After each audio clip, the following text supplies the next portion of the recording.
Officer Brosnan actually stood on Mr. Brooks's shoulders while he was there struggling for his life. We were able to conclude that based on the way that these officers conducted themselves while Mr. Brooks was lying there, that the demeanor of the officers immediately after the shooting did not reflect any fear or danger of Mr. Brooks, but their actions really reflected other kinds of emotions. So as we are drawing our legal conclusion in this case, we were led by the two foundational cases in this matter, one being Tennessee versus Garner, and what that case points out is when an officer is pursuing a fleeing suspect, that the officer may not use deadly force to prevent escape unless the officer has probable cause to believe that the suspect poses an immediate threat of death or of serious physical injury to that officer. The next foundational case that we use in our analysis is Graham versus Connor, which says that this test is based upon that of a reasonable officer on the scene and not the individual officer, but a reasonable officer on the scene. We've concluded at the time Mr. Brooks was shot that he did not pose an immediate threat of death or serious physical injury to the officer or officers. If you would get the photograph, the taser.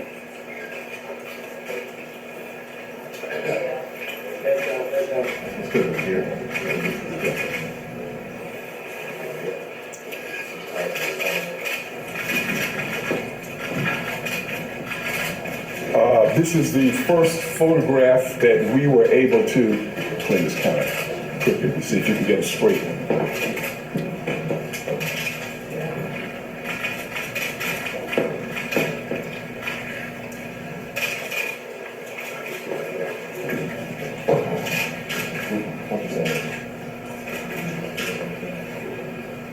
What this photograph illustrates is the point that Officer Roth at this point was firing a taser, and this is Mr. Brooks, who was firing a taser as well, but I don't know if you can see it clearly. The prongs from the taser were actually fired above Officer Roth's head. I'd like for you to also look at the position of Officer Roth and Mr. Brooks, that they are here next to this red automobile. If we look at the next photograph,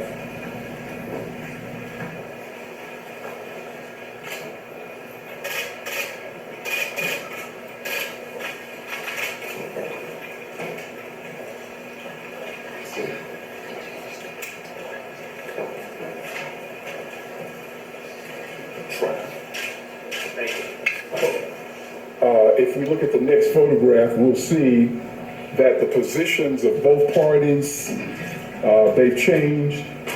Mr. Brooks has now moved away from his original position, and we estimate the distance is probably about 12 feet. And Officer Roth has moved about 10 feet from the position in what is our exhibit number 1. The second video or second still shows the very instance that the shot was fired into the back of Mr. Brooks. And we have also calculated the distance, and the distance that they are apart at that time was 18 feet 3 inches at the time that this shot was fired. So based upon that information, we have concluded that Mr. Brooks was running away at the time that the shot was fired. Mr. Brooks was shot twice in the back. One of the shots was a center shot to the back that penetrated his heart, and it was done by a 9mm Glock.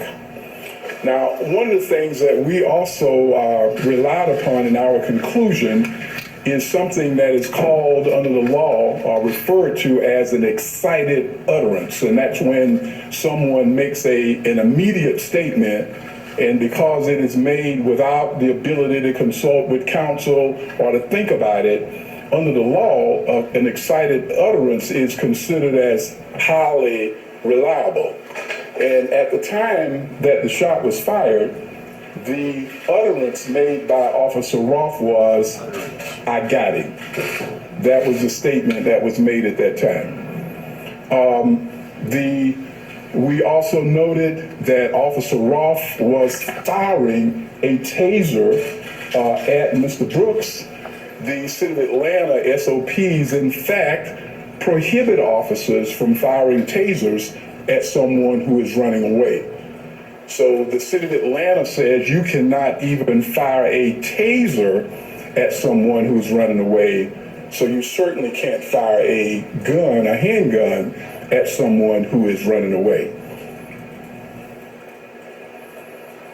So in addition to our findings, as many of you all already know, that the Atlanta mayor, Mayor Keisha Bottoms, and the police department concluded that Officer Roth's actions were excessive and in violation of APD's SOP. There's an SOP, I believe it's 4.1.1, and after their analysis that the actions were excessive, Officer Roth was fired. We have also concluded that Roth was aware that the taser in Brooks's possession, that it was fired twice. And once it's fired twice, it presented no danger to him or to any other persons. Now, we have had something quite remarkable that happened, and it involves the testimony of the other officer, Devin Brosnan, because Officer Brosnan has now become a state's witness. He has decided to testify on behalf of the state in this case. What he has said to us, that is within a matter of days, he plans to make a statement regarding the culpability of Officer Roth. But he indicated that he is not psychologically willing to give that statement today.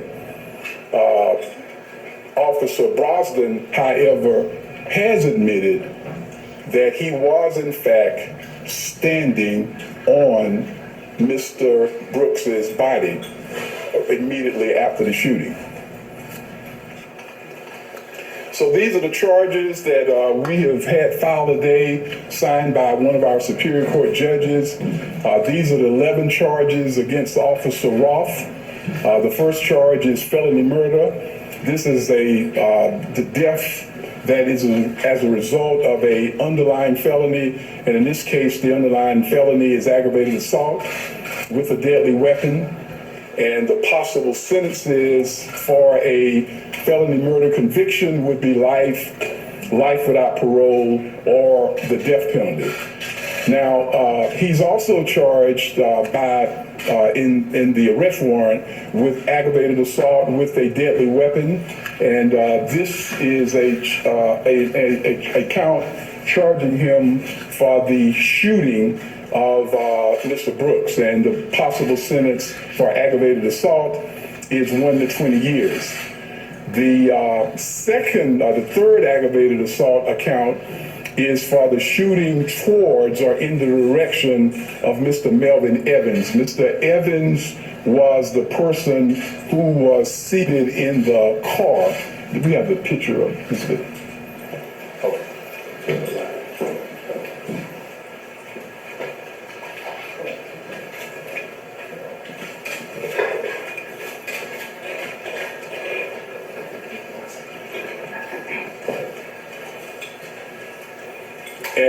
if you would point out, this automobile is the place that Mr. Evans and his two companions were driving, and a shot was fired. And I believe we've also got a photo of the shot that ended up in the vehicle. I think you gotta stand it up. Turn the picture around. And so with count 4, with for shooting towards or in the direction of Michael Perkins. Mr. Perkins was seated in the rear of this same vehicle at that time. There's a charge for criminal damage for shooting into that vehicle. Also, officer. Well, there you go. They're being charged. And rightfully so. And rightfully so. This police brutality is going to have to stop. There's going to have to be a line drawn somewhere. Whenever it comes to even high-speed chases, a lot of times they'll back off and they won't pursue that individual because innocent lives is at stake. It's the same way with a gun. Whenever you're pursuing somebody, you should be leery about, first of all, where you're pulling the gun out at. You know, if you're down in a holler somewhere or off in a field, that's one thing. But if you're pulling out a gun in the middle of a apartment complex, those bullets can go anywhere. And plus, the individual was running. He didn't oppose a direct danger to those officers, and rightfully, they should be charged with murdering that individual. Now, I don't know if these charges are just for one individual or both individuals, because the other one was an accomplice to it, basically. This will probably save Atlanta from a whole lot of hardship. Maybe there is a possibility for reform with our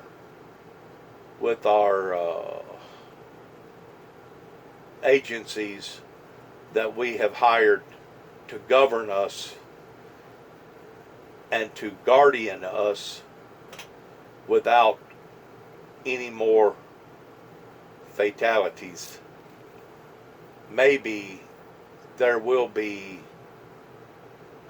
a cleanup, an overhaul for these departments to be looked upon, analyzed, dissected, scrutinized in the right way that they need to be scrutinized.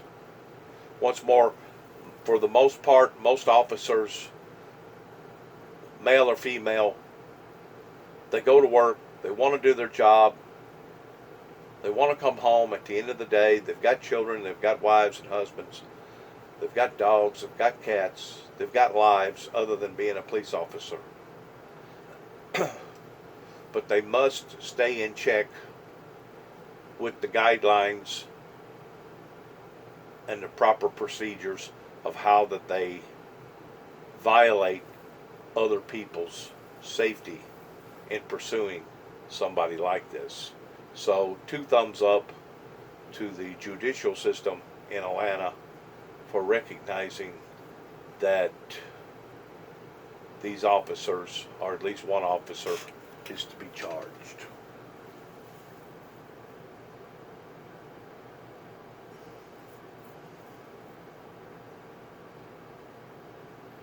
It says ex-Atlanta cop, indicating only one will be charged, who killed Rayshard Brooks. So I guess the charges will only be for one. Pretty strong stuff that's coming out. But once more, if we're going to live in harmony, if we're going to try to be just on both sides of the perspective, this is what it's going to take. It's going to take tweaking and re-examining these type of situations to where these police officers, whoever that they are, if they're going to use this type of brute force and be this type negligent, they need to keep in mind that there is consequences in what they do and how they do it. So 2 thumbs up to the Atlanta judicial system. Charged with 7 violations of office. Each one of those carries a 1 to 5 sentence. These are violations of his oath of office for the city of Atlanta, arresting Mr. Brooks for the DUI without immediately informing him of the arrest, shooting a taser at Mr. Brooks while he was running away, which again is a violation of Atlanta's own SOP. Thirdly, excessive force when shooting a firearm at Mr. Brooks. And number 4 is the failure to render timely medical aid. Those are the 4 violations of oath. The 8th is for kicking Mr. Brooks, and the possible sentence for kicking Mr. Brooks is from 1 to 20 years. And we actually have a photograph of the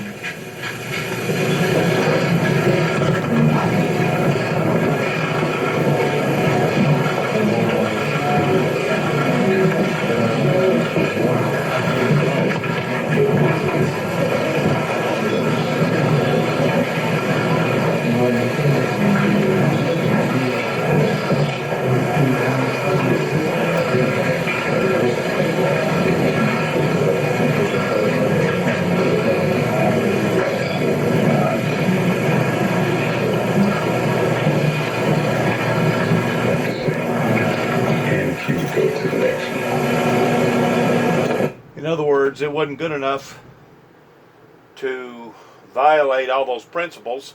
It wasn't good enough to shoot the guy in the back as he was running from you. It wasn't good enough to actually hit him and put him down. Now, while he's down, I'm going to kick him to make sure he stays down.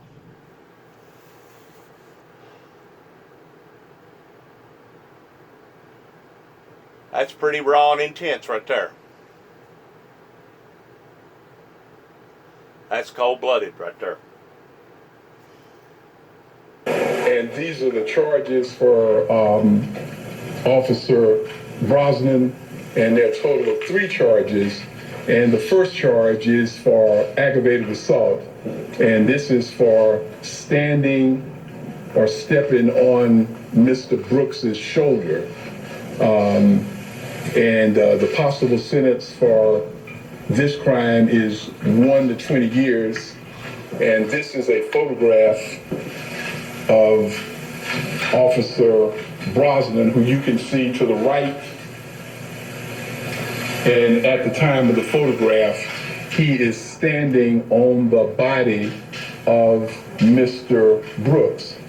And as I've indicated earlier in our conversations with Officer Brosnan, he has admitted that he stood on the body of Mr. Brooks. He said he believes that he was standing on Mr. Brooks's arm, but that is what the photograph shows. We've also charged him with additionally 2 violations of oath. One is for the standing on the shoulder. That is an unauthorized weaponless control technique which the city of Atlanta prohibits. And the second violation of oath was for the failure to render timely medical aid to Mr. Brooks. Let's see. So the arrest warrants have already been signed. We are asking Officer Roth and Officer Brosnan to surrender themselves by 6 p.m. on tomorrow. Because Officer Brosnan is now becoming a cooperating witness for the state, we are asking the court to grant a bond of $50,000 and to allow Mr. Officer Brosnan to sign that bond.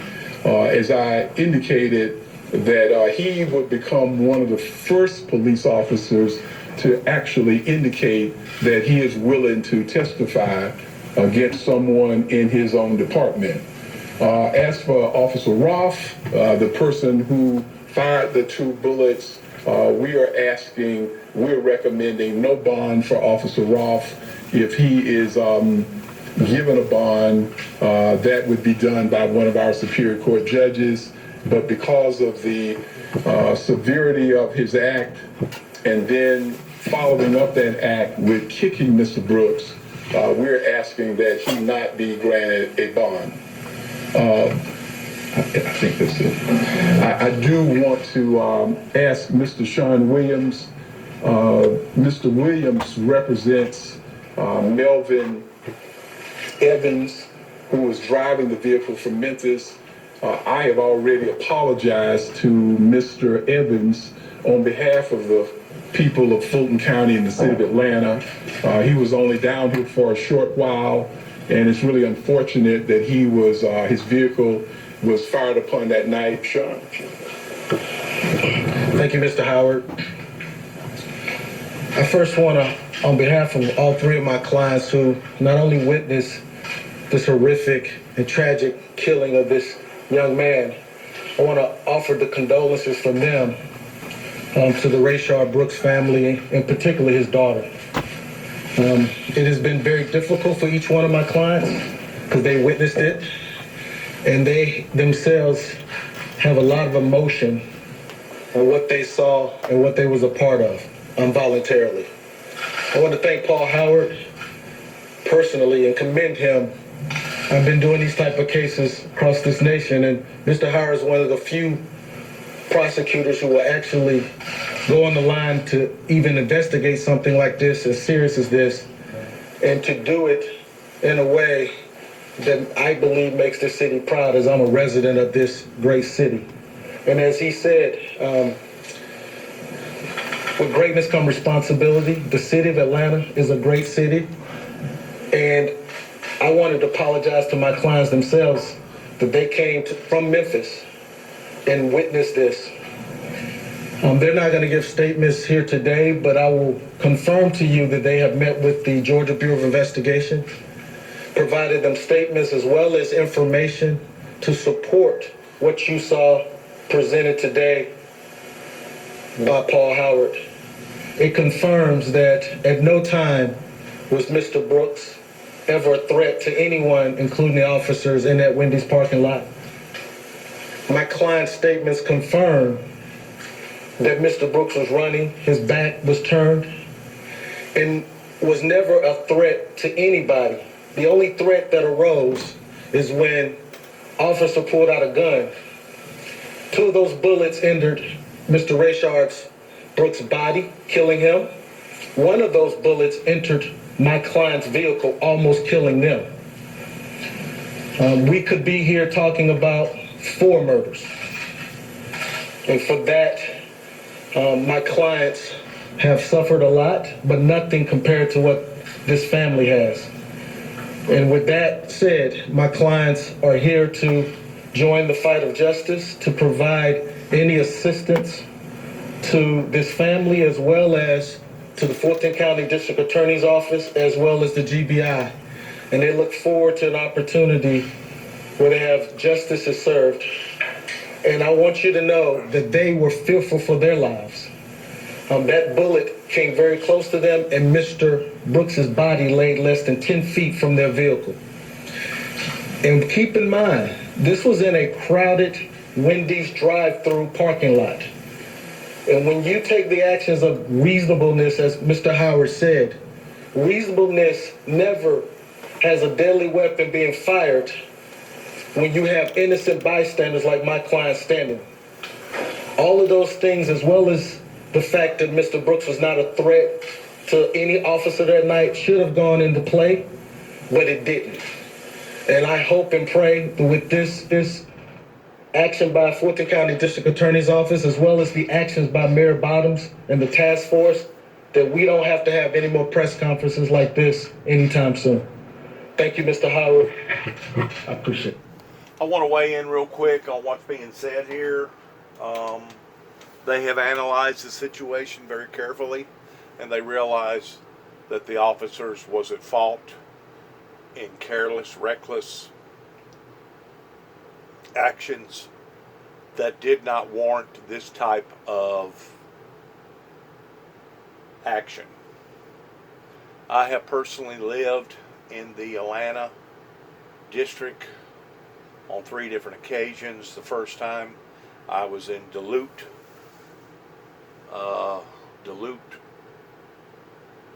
area over by the big mall, working for Classic Collision at the time. That would have been in, I believe, 2007. I wound up leaving the Duluth area and going to Savannah, Georgia, working in Savannah, Georgia for a while for another body shop. Savannah was an old town, and then I wound up coming back to the Atlanta, Georgia area in 2009 whenever I worked for Gerber Collision and Glass for a period of about 4.5, 5 months before the boss man found out about my background and I was fired illegitimately from Gerber Collision and Glass there in Kennesaw, Georgia, which is just right outside the suburbs of Atlanta, Georgia. Once more of the false statements that was made in regard to my record, especially since I wound up out in Oklahoma City, Oklahoma that same year in 2009. I left the Atlanta area after my brother had died. I went down to Jacksonville, Florida. That's where I was basically shysted by Homeland Security again in the Jacksonville area. That wound up costing me my job in Jacksonville, Florida. This was in November into December of 2009. I wound up coming back to Atlanta and wound up getting a job in the Douglasville area, Douglasville, Georgia area. Worked there for about another month before I wound up in 2010 back in Land Between the Lakes, and that in January of 2010, and that's whenever I was arrested for premeditated murder of going to go to war with a darkly complected individual with Arabic descent, which is a complete different case in comparison to all this other stuff. The only reason why that I'm bringing this up pertaining to Atlanta and being in Atlanta and going to church in Atlanta and living in Atlanta is because of an incident that happened in my life there in 2000. I'm thinking it was 2007. Whenever I wound up leaving a cassette tape at the downtown Atlanta Capitol building that basically caused the G.B.I to come and investigate me while I was working for Classic Collision there in Duluth, Georgia. And whenever I come back in 2009 towards working for Gerber Collision and Glass, that's whenever the G.B.I found out about my presence towards me working. This was after I got shooken down in the park by basically SWAT that put me in cuffs and temporarily apprehended me during the 4th of July firework display that went on before they finally released me. But anyways, G.B.I was the one that questioned me towards how my feelings was about the about the Atlanta Olympics bombing, questioning me about how I felt about bombing an abortion center. And my answer to them was, well, two wrongs don't make a right. It's not wrong to kill innocent unborn children, but at the same time, it wasn't right to bomb the abortion clinic. Keep in mind, it was Captain Pat Burns, that put out a warrant for my arrest during that time in 2009, that basically had me on a international awareness to the point of being a suspect in homegrown terrorism. This entity that fell up into my life basically helped to ruin my life. And the whole time, I have never been a threat to either a police officer in Oklahoma City, Oklahoma, a police officer in in Land Between the Lakes up in Kentucky, or any type of police officer in the state of Tennessee. That New Kentucky Era, Hopkinsville, Kentucky paper wrote about me in saying that I had made some sort of alleged threat towards going to decapitate a police officer here in the state of Tennessee. These are all lies. These are all bogus, perverted, nonsense lies that the enemy coming against me was trying to stain me, ruin me, destroy my very image, destroy my purpose in doing what I needed to do for God. And of course, this is, me talking that I understand the concern about G.B.I, Georgia Bureau Investigation, whenever they come to my workplace. They're in Duluth, Georgia, and questioned me for about an hour in my boss's office pertaining to what was my intent towards leaving a cassette tape at the governor's mansion, or the governor's state capitol. The cassette tape was in a clear bag where you could visually see the contents that was inside the bag, as well as a contact letter, a card indicating who I was and how to reach me and where to reach me at. So it wasn't that I was trying to do anything mysterious, or it wasn't that I was trying to do anything that was considered bias or even immoral or illegal. All I was doing was leaving a cassette tape for Governor Sonny Perdue so that he could evaluate it during the time that I was living in the downtown Atlanta area.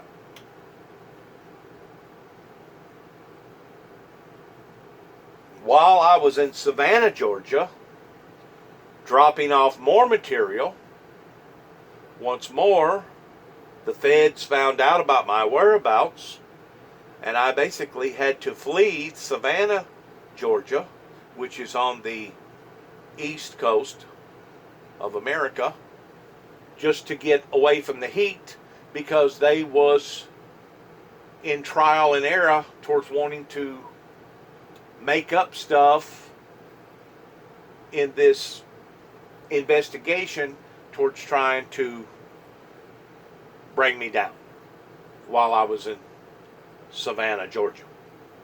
That was my personal feelings that I got from different eruptions that was happening, not only with my boss and the people that I was working for at the time, but that was my interpretation of various law enforcement agencies that I know that had me on their radar, that was looking for me at the time.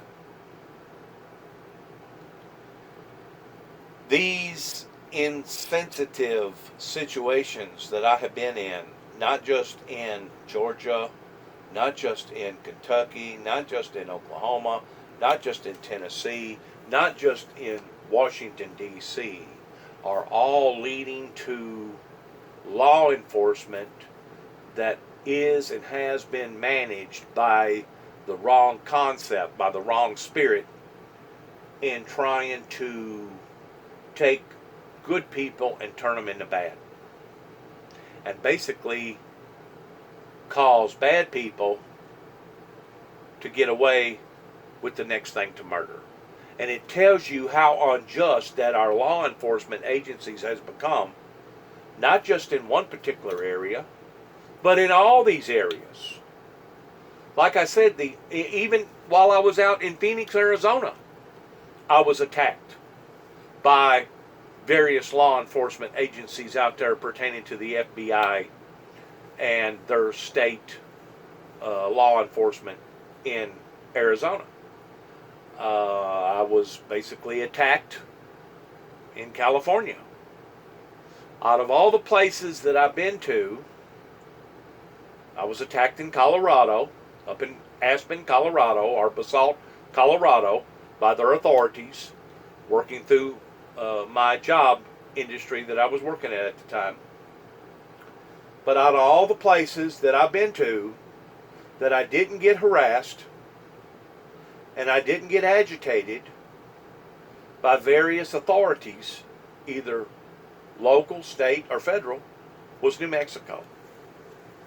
New Mexico did not hound me over my record or over my past. And I don't know if that's the difference between New Mexico and the rest of all these states, but New Mexico was one of the only ones. I even got harassed a little bit while I was living in Florida, in St. Augustine, Florida in 2006. I got harassed down there, leading into 2007. Before I come back to LBL towards praying for peace and utopia, putting the sword on the altar. I actually got harassed by various law enforcement agencies that was working in Florida at the time. And this was way before the event happened to me in 2009 out in Oklahoma City, Oklahoma. So by those events that was occurring in my life in 2006 leading into 2007 was a reflection upon what Homeland Security and the state of Tennessee had already ushered out to various reports about me that was already haunting me or hurting me, even in my workplace. Because there at the last, working for Wilson Chevrolet Garage in St. Augustine, Florida, I actually had people that was setting up camp, FBI agents or some sort of authority figures that was setting up camp, reviewing me in the body shop that I was working at the time. So yes, I was being haunted. I was being taunted. I was being under surveillance, going all the way back to 2006 while being down in Florida after that I had worked the Katrina damage down in the Gulf of Mississippi in 2005. Leading into 2006. I have gotten all this on report and can prove it on paper of the places and the people that I have been engaged in. So the only thing that I can say during these events of all these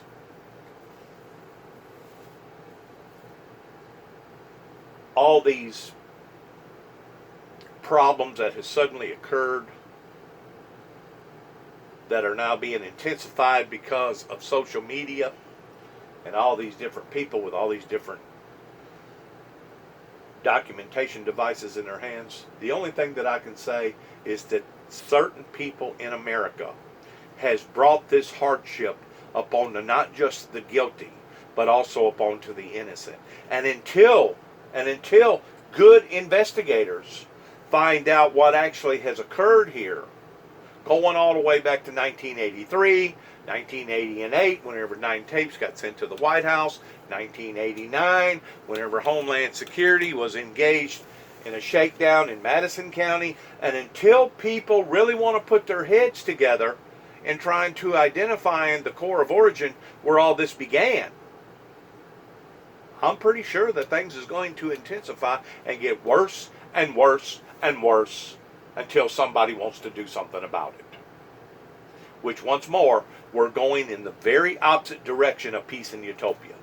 Whenever you have a divorce rate that's higher now than what it's ever been, murder rate, suicide rate, homicide rate, people dying of overdoses, drug abuse, child molestation, pornography, combine that with $25 trillion in debt, combine that with almost 3 million people incarcerated, combine that with a nation that has abandoned its morals to the point that the majority of our little churches now are empty and been abandoned, combine that with all the abortions and all the other sexual transmitted diseases, along with cancer, tuberculosis, diabetes, heart attacks, etc., etc., etc., you have a catastrophe.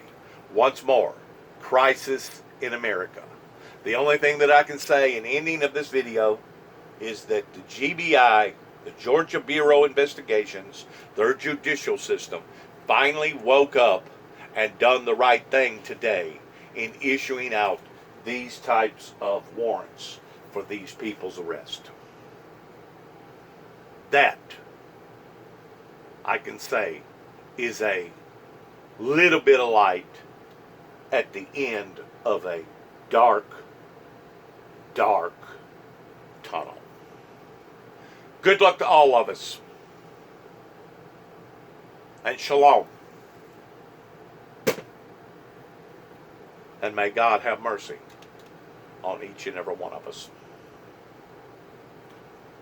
Thank you for listening to the Windmill Ministries missions at 291 Thompson Road, Sharon, Tennessee. Zip code 38255. God bless. God bless America.